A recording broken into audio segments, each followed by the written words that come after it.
안녕하세요. 박정미입니다. 안녕하세요. 윤경입니다. 오늘은 산후조리 하면서 알아야 될 의학적인 지식들, 그리고 또 제한분만이나 제한절개 후에 케어할 부분 좀 알아보도록 할게요. 일단 산후조리 할 때 어떤 걸 가장 신경을 써야 될지 산부인과 전문의 입장에서 말씀을 해주실게요. 네, 저희가 이제 분만 방법이 제왕절개하고 그리고 자연분만이 있죠. 그래서 자연분만을 하든 제왕절개를 하든 분만 과정은 아픔이 동반될 수밖에 없는 과정이기 때문에 아무래도 조리원에 처음 오시면 맨 처음 시간들에는 통증 조절이 중요할 것 같고 통증 조절이 어느 정도 되고 나서부터 이제 저희가 같이 관리를 해드리는 부분이 이제 자연분만의 경우에는 아무래도 질식분만이다 보니 질벽이 많이 이완이 되기도 하고 그리고 질벽이 방광하고 진짜 얇게 한 벽 차이기 때문에 요실금을 호소하시는 분도 많고요. 대부분이 생길 때 맞아요. 좀 조심스러워서 말을 못하시죠. 아무래도 나타나면은 누구나 다 있을 수밖에 없는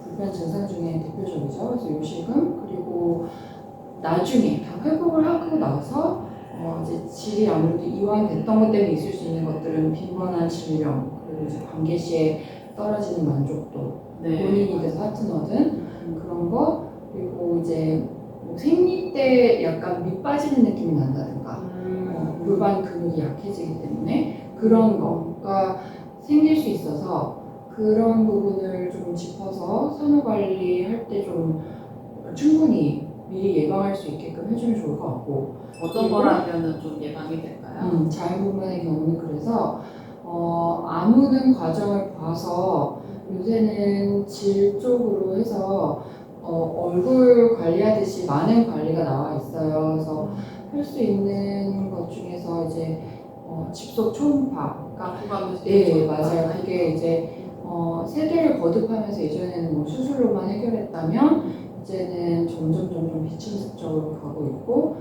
4세대에 나온 거가 이제 고주파 아니면 집속 초음파 하이프를 하죠. 그래서 그 경우에는 이제 질 점막 하층에다가 층별로 해서 열을 이제 자극을 주면서 콜라겐을 재배열시켜주는 원리를 유도를 하는 거죠. 산후조리 하면서도 아니면 그냥 집에 있다가도 이렇게 병원 외래 다니면서도 꼭 한 번쯤 해보셔야 되는 레이저인 것 같아요. 우리도 주기적으로 받고 있고 그 주변에 이제 환자분들도 실제로 얼굴만 할 게 아니었구나 내가 이것도 했어야 되는구나 하고 1년에 한두 번 정도씩은 생각을 하시는 분들이 확실히 만족도가 좋으시고 그리고 그 요실금 아까 말씀드린 부분은 굉장히 드라마틱하게 근육의 그 힘이 조금 더 쪼이는 힘이 좋아지는 거를 느끼시더라고요. 근육에 쪼이는 힘이 좋아지니까 요실금 증상도 좋아진다는 거죠. 왜냐면 요실금을 치료하려면 결국은 수술밖에 없기 때문에 확실한 고갑상 요실금 치료는 그거는 나이가 좀 많이 들었을 때까지를 고려해서 남겨놔야 되니까 그 전까지는 관리하려면 하이프도 좋은 것 같아요. 네, 그래서 하이프 레이저로 관리함으로써 이제 자연분만 하신 분들의 관리를 할 수가 있는데 그러면은 제왕절개 하신 분들은 필요가 없어요.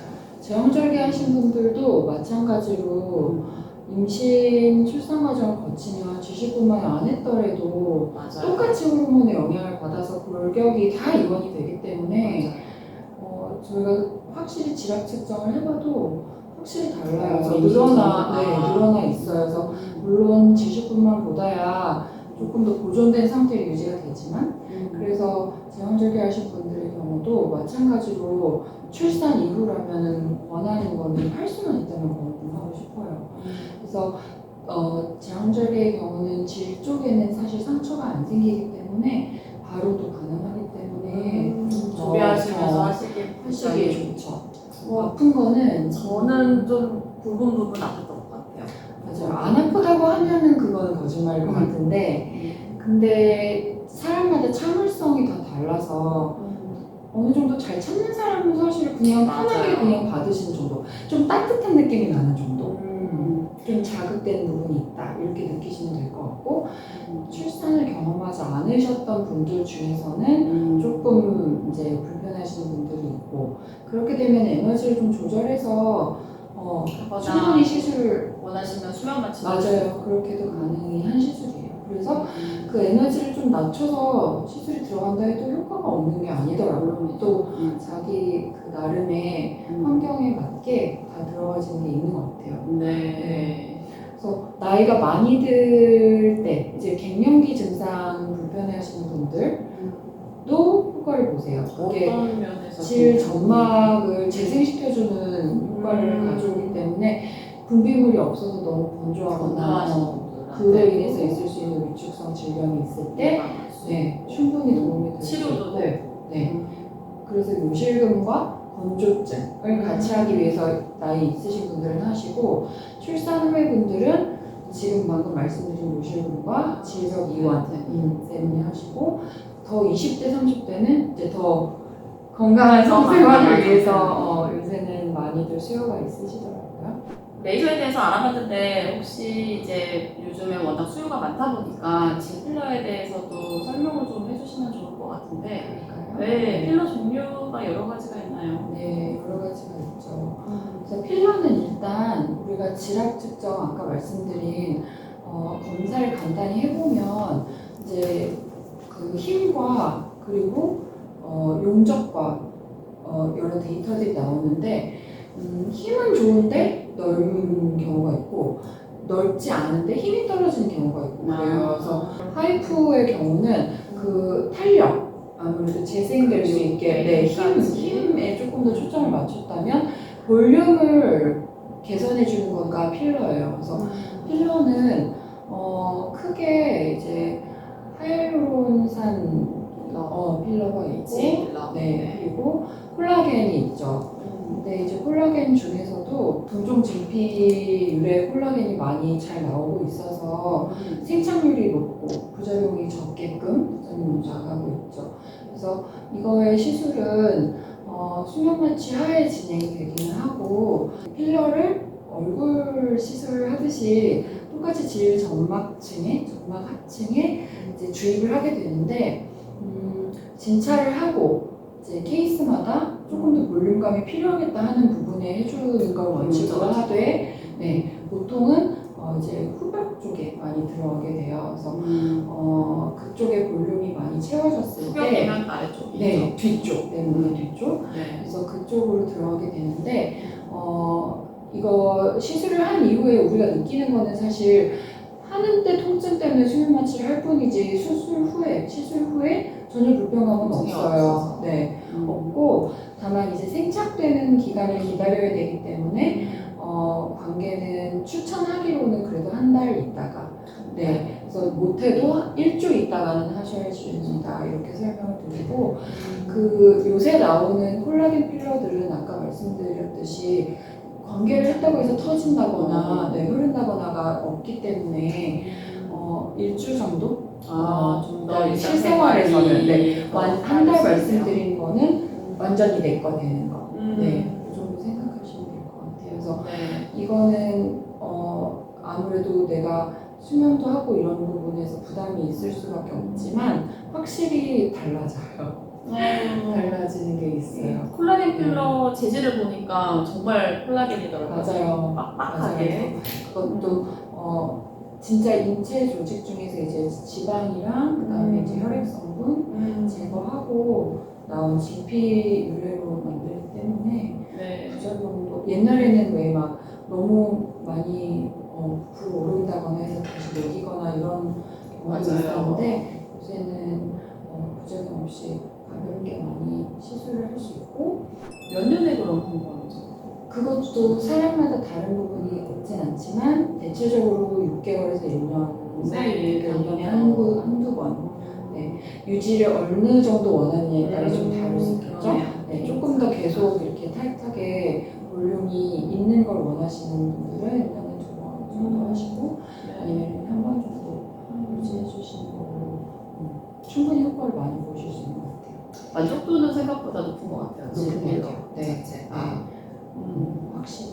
그리고 그런 물론 이렇게 성생활 때문에 이제 많이들 수요가 발생을 하게 되는데 그거 외에도 내가 가만히 그냥 앉아 있는데도 너무 노출된 느낌이 난다거나 아니면 이제 막 빠지는 느낌이 날 때 내가 힘이 없는 거죠. 그것도 볼륨 채워줬을 때 개선되는 게 있더라고요. 필러는 통증 아까 수면 마취를 하시는데 주입할 때만 수면 마취를 하고 얼굴 필러 할 때처럼 막상 끝나고도 전혀 아프지가 않고 일상생활 하는 데는 전혀 지장이 없죠. 네.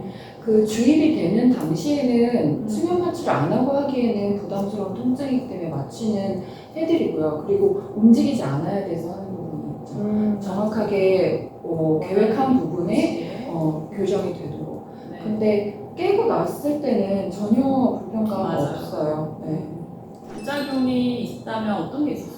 그게 아무래도 이물질, 그러니까 내 몸 자체가 아닌 이물질이 들어왔을 때 있을 수 있는 이물 반응. 그거가 문제가 제일 될 만한 건데, 요새는 아까도 말씀드렸듯이 동종 진피, 콜라겐을 이용한 필러들이 많이 있기 때문에 그런 거는 부작용 보고되는 거가 극히 드물고 다시 제거될 수 있는 방법은 약이 또 요새 잘 나와 있으니까 그런 거는 걱정을 안 하셔도 될 것 같아요.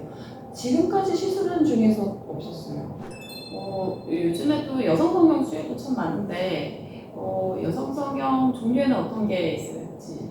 성형은 이제 주로 소음순 수술 많이 원하시고요. 그리고 이제 부만 과거력이 있는 분들은 이제 회음부, 예전에 예쁜이 수술이라고 했던 회음부, 질축소를 하기도 하고, 그다음에 음액 부분, 클리토리스 수술을 하는 경우도 있어요. 그래서 그 정도 선에서 이루어지는데, 그러니까 말하자면 성형이 너무 보편화되면서 이제 마찬가지로 여성 성형이 이제 종착점이라고도 많이들 얘기하시는데 똑같이 내가 예뻐지고 싶은 대로 이제 와서 상담을 받으시고 디자인을 해서 계획을 하고 들어가게 돼요. 그래서 사실 어디서부터 어디까지다가 없고 굉장히 다양하고 사람마다 너무 모양이 다르기 때문에 전부 케이스 바이 케이스로 상담하에 이루어지는 수술이군요. 그럼 일단 소음순 수술은 정말 요즘에 수요가 많아진 것 같은데 제가 이제 주변 분들한테 듣기에는 운동할 때 불편하다. 질염도 자주 생긴다. 네, 타이트한 거 입었을 때. 네, 이럴 때 받으면 개선이 된다. 네. 맞을까요? 단순히 모양 때문이 아니라. 단순히 모양 때문이 아니라 실제로 이제 중고등학생 아직 좀 어려서 상담으로 오시는 분들이 있어요. 근데 그럴 때는 아직 완전히 성장이 끝난 게 아니기 때문에 조금 더 기다렸다 하시기를 권하고 이제 대학생 정도 나이 됐을 때는 관계 시의 불편감이라든가 자기가 이제 만족도 외모의 만족도가 아니어서 말씀하신 그 타이트한 옷을 입었을 때 아니면 이제 비대칭일 때 네, 그러면 이제 상대적으로 한쪽 점막이 노출되기 때문에 불편감이 계속 있고 그게 너무 힘들어서 오시는 분들이 있어요. 그래서 그런 불편감, 평상시에 질량이 너무 잦고 관계시도 물론 불편할 수 있지만 가만히 자기가 있는데도 불편할 때 그것만으로도 이제 수요가 있어요. 네. 그래서 소음순 수술은 하게 되면은 이런 성형 수술들은 물론 마취하에 진행이 되고요. 마취를 하게 되면은 기억도 안 나고 통증도 없어요. 그래서 사실 이게 수술이기 때문에 무서워서 조금 거부감이 있기 마련인데 저희 병원에서는 원장도 제일 잘해주셔서 수면 마취가 안전하게 마취가 전문의에 의해서 이루어지기 때문에 걱정 안 하고 기억을 하시거나 중간에 깨시거나 이런 분들 없이 조금 편안하게 약간 주무셨다 깨진다 생각하고 가시라고 항상 안내를 드리는데 그런 거는 걱정 없으셔도 될 것 같고 이제 회복 기간, 회복 때문에 또 이제 걱정을 많이 하시죠. 그래서 소음순만 하는 경우는 근데 생각보다 많이 안 아파요. 그래요? 네. 보기엔 참 아파. 자연분만 했을 때 회음부 절개하는 것보다 안 아파요. 그래요? 네. 그러면 일상생활 하다가 휴가 며칠만 내고도 받을 수 가능하죠. 네. 그래서 하고 난 당일과 그 다음날, 다다음날 요즘 한 3일 정도는 뭐 원래 근무하시던 일이 있거나 좀 아주 활동적인 일이 있으신 분들은 쉬시라고 안내를 드리고, 그리고 일주일 정도가 지나면 불편감도 많이 완화가 되기 때문에 일상생활에 크게 지장받을 건 없을 것 같아요. 네. 그리고 질세라, 뭐 하이프, 그리고 이제 필러, 요 정도 선에서 해결이 안 되고 만족도가 충분히 채워지지 않은 분들이 이제 아무래도 수술의 수요가 생기는데, 그만큼 결심을 할 만큼 충분히 받고 이겨내면 만족도를 이끌어낼 수 있는 시술들이에요. 아, 소음순 수술은 또 질문 많이 받는 게 너무 많이 잘라도 문제인 건지 뭐 모양을 어떻게 만들어야 예쁜 건지. 그래서 요새 계속 이제 많이들 원하시는 추구하는 방향은 이렇게 일자로 평행하게 얇게 떨어지는 걸 많이들 원하시는데, 사실 그런 부분에 그래서 상담 많이 해드려요. 그래서 무조건 얇게 돼야지 좋은 거는 아닌 게, 너무 네 맞아요. 이렇게 너무 장벽이 없어지는 느낌이 들면 분만 후에 너무 얇아지면은 너무 이렇게 노출될 수 있기 때문에, 그렇게 원하시는 분이 있다면 설명을 드리죠. 충분히 드리고 이렇게 될 수 있다. 그럼에도 그렇게 원하신다면 소형부를 좀 같이 하는 건 어떠신지, 좀 다쳐야 되니까 네, 그렇게 안내를 해드리고 있고, 그리고 소음순 자체가 모양이 아까도 말씀드렸지만 너무 다양하기 때문에 대칭을 맞추는 거를 위주로 설명을 드리고, 그리고 폭은 이제 개인마다 원하시는 대로 조절이 가능하죠. 그리고 이게 또 시간이 지날수록 길어지기도 하고. 맞아요. 그래서 워낙에 내가 사춘기부터 시작해서 원래 이 정도 아니었는데 이게 되게 많이 커졌어요 하고 오시는 분들도 꽤 많이 있고, 수술 후에도 기간이 많이 맞아요. 길어질 수 있어요. 그래서 그거를 이제 감안을 해서 보통 들어가요. 네. 그런 이렇게 자기가 이게 점점 길어졌어요를 아시는 분들은 워낙에 이게 다시 길어질 여지가 있기 때문에 조금 더 타이트하게 들어가기도 하고, 1년 안에 너무 많이 자랐거나 할 경우에는 리터치 할 수 있는 거 안내해드리죠. 네, 소음순 수술에 대해서 좀 더 많이 알게 돼서 좋은 시간이었던 것 같고, 소음순 수술 외에도 질축소. 네. 질축소는 정말 이제 파이프로 안 되는 탄력과 필러로 안 되는 볼륨을 한 번에 다 해결해 줄 수 있는 시술이 되는 거고요. 질 내강을 좁혀준다고 생각하면 돼요. 그래서 자르고 꼬매서 좁혀주는 그렇죠. 그래서 점막에 절개가 들어가고, 점막에 이제 조직이 불필요한 부분은 이제 절제를 해내고, 안에 근육층을 조금 더 타이트하게 모아서 층별로 다시 봉합을 해주는 거죠. 근데 이제 그렇게 됐을 때 이제 신경 손상이나 이제 충분히 기능할 수 있는 점막 손상이 없게끔, 그래서 최대한 유지를 해주게끔 수술하는 게 중요하고, 그래서 되게 손이 많이 가는 수술이기는 해요. 네. 시간도 오래 걸리고. 네. 회복은 어떨까요? 질축소 회복은 그래도 한 달 반, 6주 정도는 최소한 잡아주셔야 될 것 같아요. 그래서 그 정도 기간에 내가 계속 아프고 있다는 게 아니라 관계를 피해 주시는 게 제일 중요해요. 네. 그래서 6주 정도 쉬고 그 다음에 관계가 재개되어야 되는 거, 그리고 이제 내가 혼자 집에서 샤워하거나 혼자 이제 통 목욕 하시는 거는 괜찮지만, 이제 대중목욕탕을 이용한다든가 수영장, 헬스 이런 걸 이용할 때는 조심해야죠. 그러면 이제 그 외에는 뭐 클리토리스 수술, 의사 수술? 네. 이거는 어떤 수술일지? 클리토리스는 이제 의용부에서 맨 상단에 위치해 있는 우리 주요 성감대가 되고요. 똑같이 이제 코피가 두꺼운 분들, 남성들 이제 호경 수술하듯이 클리토리스가 많이 덮여 있거나 아니면 주름이 많아서 성감도 성감이지만, 여기에 많이 이제 분비물이 안에 쌓인다거나 염증이 된다거나, 맞아요. 그런 경우도 있어서 조금 더 이렇게 걷어줘서 노출이 되게끔. 그래서 워낙에 이제 성감대가 클리토리스인 사람인데 너무 두꺼운 주름 때문에 잘 이제 느껴지지 않거나 할 경우에는 많이 원하시죠. 되게 간단해요, 생각보다. 시간적으로도 기술적으로도. 그래서 굉장히 섬세하게 들어가야 되는 건 있어요. 많은 신경이 밀집되어 있는 부분이기 때문에. 그래서 될 수 있으면 레이저나 전기 작업 없게끔 하고 있어요. 손상되는 거 없이. 얘기 들으면 다 바꾸시는데요.